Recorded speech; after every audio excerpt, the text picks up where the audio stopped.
I think it messed him up a bit emotionally, but he never admitted it. This story freaks me out just as quickly as possible.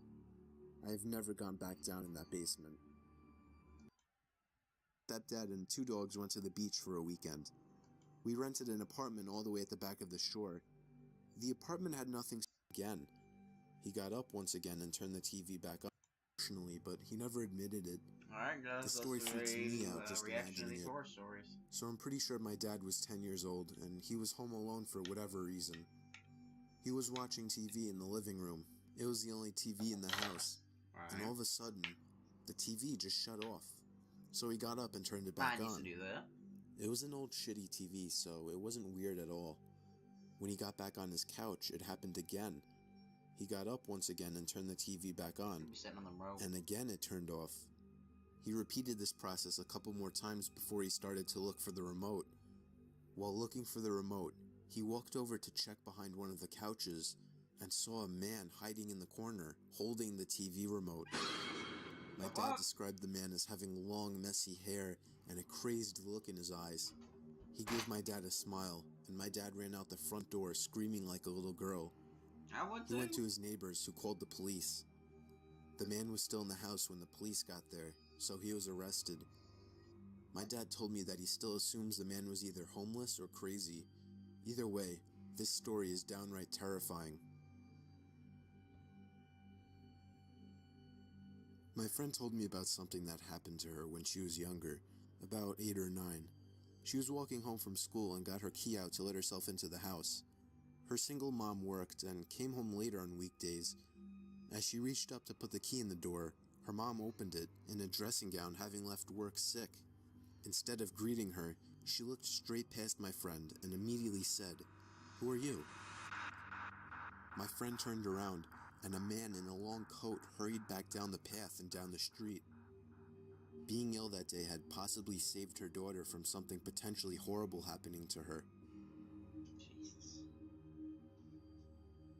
Before I start this story, I want to note that Jacob's mother is a drug addict, and his father really didn't have much wrong with him outside of being with his mother. So one night, when Jacob and his father were asleep, they heard a series of loud banging, scratching, and moving noises coming from the mother's room. No. Jacob's father jumped out of the bed and ran down the hall and started slamming on the door. His mother opened it, yelling at him to quiet down and that he woke her up. He asked her about the sounds. Don't ask me. She hadn't been awake to hear them. Jacob's dad would have assumed that she was on something again, but something was wrong. The window was open all the way, and the TV was moved across the room, still plugged in, and had the screen facing outside. Jacob's dad was reasonably scared. He shut the window, got his bat, locked the mother's room from the outside, and made her sleep in the living room. He stayed up most of the night. He woke up Jacob at 5. It was still dark out. Jacob went out to the kitchen where his mother already was. A couple minutes later, his dad walked in, wide-eyed. He pointed at Jacob and his mother and held his finger to his lips. They both quieted down. They heard something shuffling around on the roof, going from edge to edge. Jacob's dad had the bat. They sat together in the room, quietly. Minutes later, the sound went away. Jacob's grandmother was called.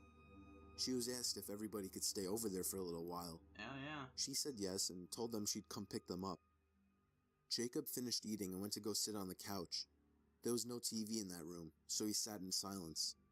He looked over at a door to an empty room in the hallway. The door was open. There was a finger wrapped around the side of it. Jacob screamed and pointed to it, and his father grabbed him and ran out. Jacob's mother followed behind. They went to a gas station and sat out front until they saw Jacob's grandmother's truck. Jacob described how unnatural the finger looked to me. He said it reminded him a little bit of a foam finger in length and width. It was wrapped clear around the door frame, the door itself being latched on the opposite side. They didn't go back to that house much after that. Once they'd gotten everything out of it, they never went back again. Nothing was stolen, and the window in the empty room was open. I was 13 years old. I had the most isolated bedroom imaginable. Mix that with a wild imagination, and I was often up late at night, scared and paranoid, unable to fall asleep. My bedroom was a separate floor of the house, on the opposite side of my parents' room. They had no way of hearing what was going on in my room. So it was a seemingly ordinary night, with a bit of rain, but not a storm. I woke up and looked at my clock, and saw that it was 2 in the morning. I got an uncomfortable feeling right away, but I didn't know why. I then saw at the edge of my bed, there was a shadow of something roundish, just over the head of the edge of my bed. My heart started racing until I realized it was just my hat. I sometimes hung my hat on one of the wooden poles at the edge of my bed, so I calmed myself down and fell back asleep. I woke up again around half an hour later and was again startled by the sight of the shadow at the end of my bed. But after my brain started to fully wake up, I remembered it was just my hat again. This process happened one more time that night, probably another half hour later, and once again, I was startled by the sight of the shadow. I was getting thirsty, so I reached my hand down to the side of my bed, looking for my water bottle, but I instead found something else. My hat. And at that instant, I felt my heart drop into my stomach, as I almost fell out of my bed trying to turn the lamp on. The light revealed the face of a man, peering over the edge of my bed, staring right into my eyes. I let out the highest pitched scream a boy could possibly produce, and ran straight past the man, and down the stairs of my room. I felt the man try to grab me, but I managed to open the door and run to my parents' room to get my dad. My dad got the baton from under his bed and raced to my room, but he was too late. When we got back to my room, the window was wide open. Apparently the man jumped out onto the patio roof outside my window. Because he's a mass murderer. When I was a kid, I had a huge group of friends that all happened to be on my block. On the weekend nights, we would always play manhunt, aka hide-and-go-seek for older people. It worked out great because since we were all neighbors, we used all the front and backyards, and even the woods behind our houses. We had a rule, though, that we couldn't go out more than a backyard's length into the woods. I always used the same hiding spot, and nobody ever found me. I always hid behind an old rusty barrel that was thrown into the woods years ago. So on this particular night, there were only 6 of us playing. My friends Joe and Raj were on my team. We quickly dispersed as we were the first to hide. I ran to my usual hiding spot, through my backyard into the woods behind the barrel. Usually I would see the flashlights of the other team shining through the backyards in the woods, but it was unusually quiet this time. And then, I finally heard footsteps nearby. I didn't see a flashlight, so I assumed it was one of my teammates. I whispered Joe and Raj's names, but then whoever it was started charging at me, full on sprinting. I immediately shot up and ran out of the woods to find a new hiding spot in my backyard, but nobody ever came out of the woods. I heard all my friends calling my name from out front, including Joe and Raj, so I assumed something was wrong and went up front. I saw Joe's parents talking with my parents, with all my friends surrounding. My parents seemed a bit relieved to see me, so I was naturally really confused. They told me that a police officer had just passed by and warned them about a serial rapist spotted in the area and that all the kids should stay indoors. I explained what happened to me in the woods, and my parents started freaking out, making 100% sure that I wasn't lying. They called the police. I really don't know if he was ever caught, but I really hope he was. I try not to think about what would have happened to me had whoever that was caught me. It'd been your ass. When I was maybe 12 or 13, me, my mom, my stepdad, and 2 dogs went to the beach for a weekend. We rented an apartment all the way at the back of the shore. The apartment had nothing surreal to it at first sight. We unpacked everything and went out for dinner straight afterwards. We came back and at the time it was maybe 9 p.m. We watched some TV for an hour or so. My mom, stepdad, and 2 dogs slept on a bed you could make from the couch. They gave me the bedroom with a king-sized bed. I went to bed and used my computer for a while to play some games that I had pre-installed since I knew that there would be no internet connection there. I stayed up playing games pretty late at night. I decided it was time to get some shut-eye and go to sleep. Maybe after 5 minutes of laying in my bed, complete silence filled the room. But then, all of a sudden, I hear this extremely loud sigh. I knew it wasn't my parents or the dogs, considering the door to the living room was closed. I straight bolted from that room and went to sleep in the bedroom opposite of the master bedroom. My heart was pounding so fast because I was absolutely petrified. Needless to say, no sleep was had that night.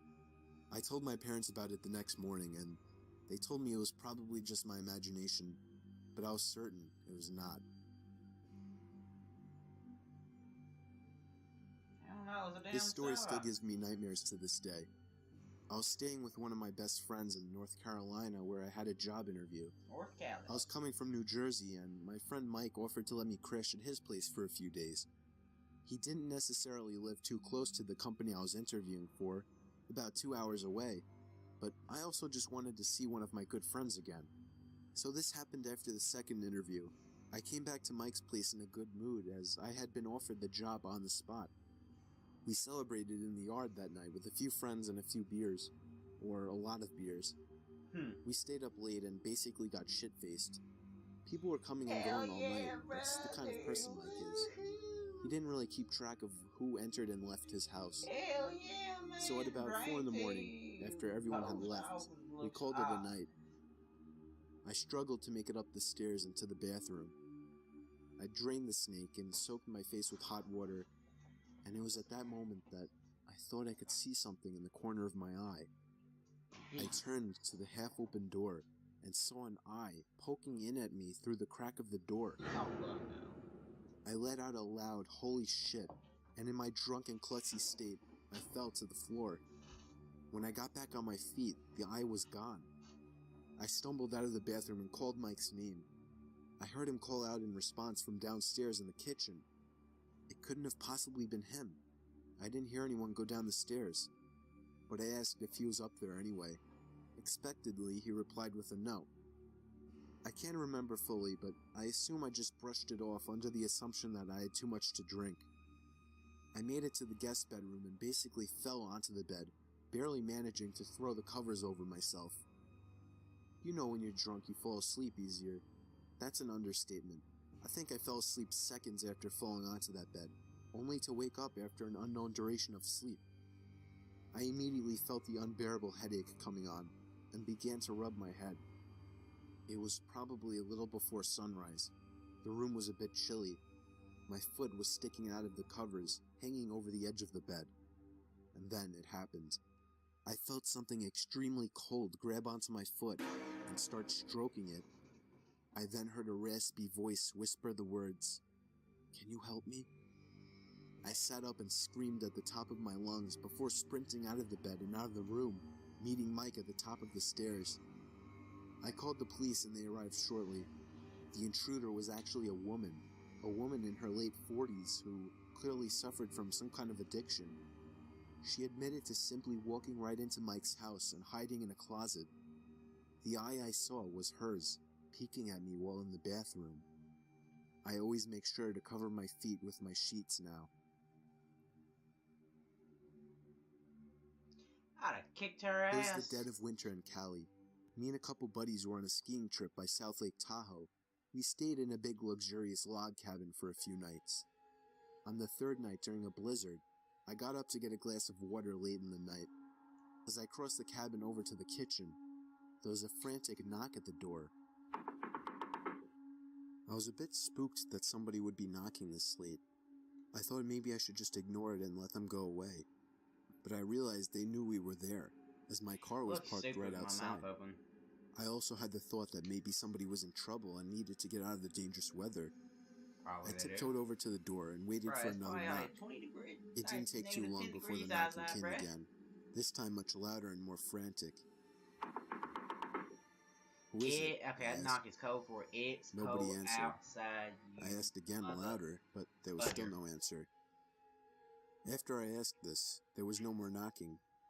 I grew curious and eventually opened the door a crack with the chain lock still on just in case.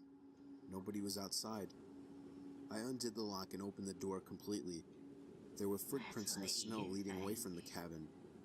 For whatever stupid reason, maybe I felt some kind of guilt and worry for a person in need. I slipped on my boots and jacket and stepped out into the storm to follow the footsteps before they were completely filled. The footsteps led me to the edge of the property before completely stopping. I shit you not, the footprints completely ended, not a sign of vehicle marks, a struggle, nothing. It was as if whoever made the tracks was standing still, right where I was. I felt disturbed and ran back into the cabin and slammed the door shut behind me, making sure to lock it. Before I could even gather my thoughts, the frantic knocking at the door resumed. Bruh, I don't want no Girl Scout cookie. My heart started pounding, and I started to scream for my friends. One by one, they all rushed down to see what was wrong. When we opened the door, there was nobody there. The footprints were already filled. I never could prove what happened to my friends. I don't blame them for not believing me. I almost don't believe myself, but I know it happened. I just can't even try to explain it. Because you were Still freaks me out to this day.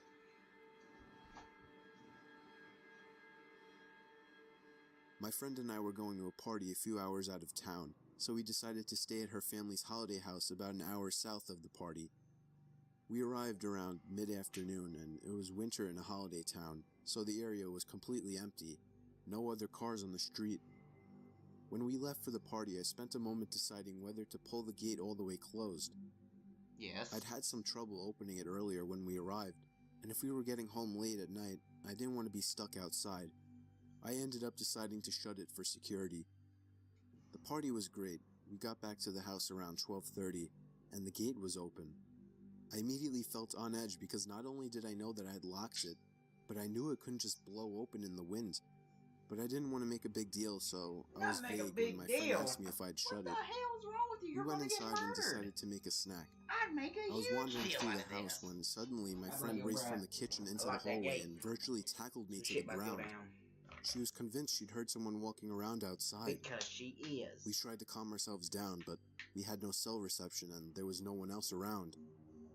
Over the next half hour or so, as we sat in the hallway paralyzed with fear, we heard footsteps outside and the back door being jimmied. We decided we had to leave, so we gathered everything up and got ready to make a break for the car. Just as we were at the front door ready to leave, there was a huge bang in the backyard, and suddenly what sounded like hundreds of birds started screaming. We legged it to the car, ended up starting it with all our stuff still on our laps. We hadn't bothered to even put in the back seat. As we reversed out the driveway, we saw somebody running up the side of the house towards us. We sped the entire way home, and didn't sleep at all that night. Why not? Gee, if you're not warning somebody. When I was 10, and my youngest brother Ben was only 1, there was this one weekend that my parents were painting our bedrooms, so we would have to sleep in the basement. There was a pull-out couch down there that turned into a bed, and Ben had an extra crib down there. I was only 10, so sleeping in a pitch-dark basement was very uncomfortable. Somehow, having Ben down there made me feel a bit safer, though. He would wake me up in the middle of the night crying, and for some reason, tending to him made sleeping down there a little less scary. But it was this one time that I woke up to him screaming. Not crying, screaming, like no 1-year-old should.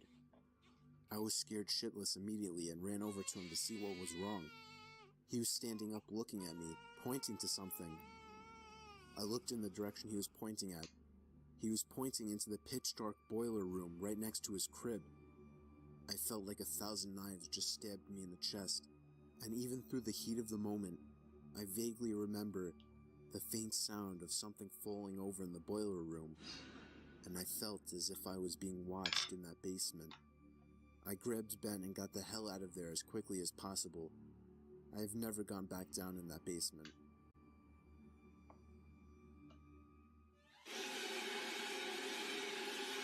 Tell nobody.